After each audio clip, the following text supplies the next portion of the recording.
Tous, bienvenue pour un nouveau tuto du Fab Lab de l'école de Beausobre. Maintenant, on va juste regarder ensemble comment fabriquer une de ces boîtes, comme on peut voir un peu partout dans le commerce, qui a été faite avec une découpeuse laser. Et pour ça, on va avoir besoin d'un site internet, de notre logiciel Inkscape, de dessin vectoriel et bien entendu une découpeuse laser. Le site qu'on va utiliser pour faire notre bord de la boîte, c'est ce site ici qui s'appelle makercase.com et on voit qu'on a différents types de boîtes à choix. Ce site web va nous faciliter énormément la tâche pour faire ces encoches qui sont une galère à faire à la main. Donc on va commencer avec cette première boîte ici. Et ici en fait le site est extrêmement bien fait. Ça nous permet de rentrer les dimensions de notre boîte qu'on a envie d'avoir à la fin. Donc nous on veut le régler en millimètres. On va choisir une certaine largeur, une hauteur, une profondeur. On va dire peut-être dans notre cas 10 mm. Non pardon, 100 mm qui va faire 10 cm. Sur 10 cm, sur une profondeur de peut-être 15 cm pour avoir une boîte un petit peu rectangulaire. Voilà notre boîte. On remarque ici qu'il n'y a pas encore les encoches qui vont nous permettre d'emboîter les différentes plaques.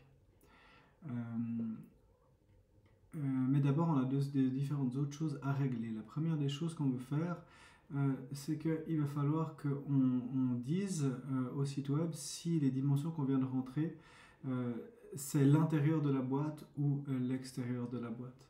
Donc ici, je vais ouvrir la boîte pour qu'on comprenne mieux. Les dimensions ici, si je mets que l'extérieur de la boîte doit faire 10 cm de large, et ben je vais mesurer la distance de l'extérieur jusqu'à l'extérieur.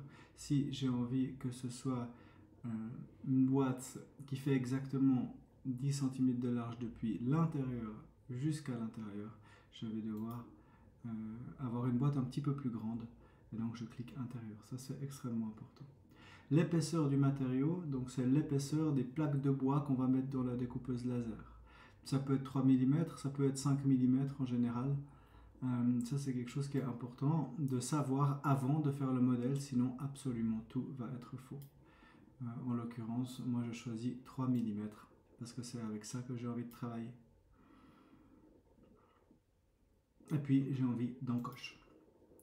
Ces encoches là, un petit bug ici sur cette phase ici, mais en modifiant légèrement la taille, on va pouvoir le résoudre. Voilà, moi j'aime bien quand les encoches elles sont réparties un petit peu partout. Et donc ici j'ai un excellent modèle de la boîte que j'ai envie de créer. Si on aura envie de mettre des motifs dessus, etc., ça c'est quelque chose qu'on va faire dans notre autre logiciel, Inkscape. Donc pour l'instant j'ai ma boîte, je vais en faire une boîte ouverte, on va dire pour ce coup-là. Et puis il ne me reste plus qu'à télécharger le plan de la boîte. Attention surtout à la taille, l'intérieur ou l'extérieur, et surtout vraiment l'épaisseur du bois pour lequel on doit se renseigner. Je télécharge le plan de la boîte, et pour ça je vais pas identifier ici les faces. J'enlève ça, comme ça m'évitera d'avoir du texte à enlever par la suite sur mon logiciel de dessin vectoriel. Et puis je vais l'exporter en format SVG. Ce format SVG, c'est le format standard de dessin vectoriel qu'on peut importer dans Inkscape ou bien exporter de Inkscape pour la découpeuse laser. Donc j'aimerais ce truc-là, SVG, c'est avec ça qu'on travaille. Ça télécharge mon fichier. Il s'appelle Box4. Et ce que je vais faire maintenant, c'est que je vais aller importer ce truc dans Inkscape. Donc j'ouvre mon logiciel Inkscape, fichier, importer. Et puis je vais aller dans les téléchargements, trouver Box4. Et puis je vais l'ouvrir ici. j'inclus les images en tant qu'objet modifiable. C'est toujours intéressant. Et là, je vois que la boîte, enfin, les différentes phases de la boîte ont été importées dans ce logiciel. Je vais juste faire une légère modification. C'est que je vais aller ici dans fond et contour et je vais mettre un contour un tout petit peu plus épais à 2 pour qu'on voie un peu de quoi on parle. Et ce que je vais faire aussi, c'est que je vais aller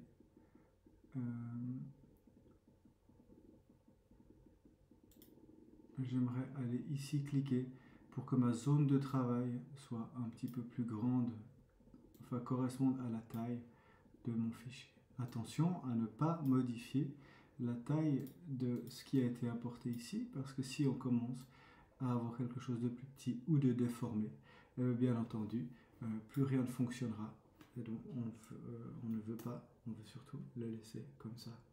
On peut d'ailleurs encore, pour être sûr de ne pas faire de bêtises, aller dans les différents calques et puis le bloquer pour éviter quoi que ce soit. On fait un nouveau calque pour ajouter encore différentes choses par-dessus, mais attention à rien bouger. Ça, c'est la base de notre boîte. Et puis dans un autre tutoriel, on verra comment importer des images ou des découpes.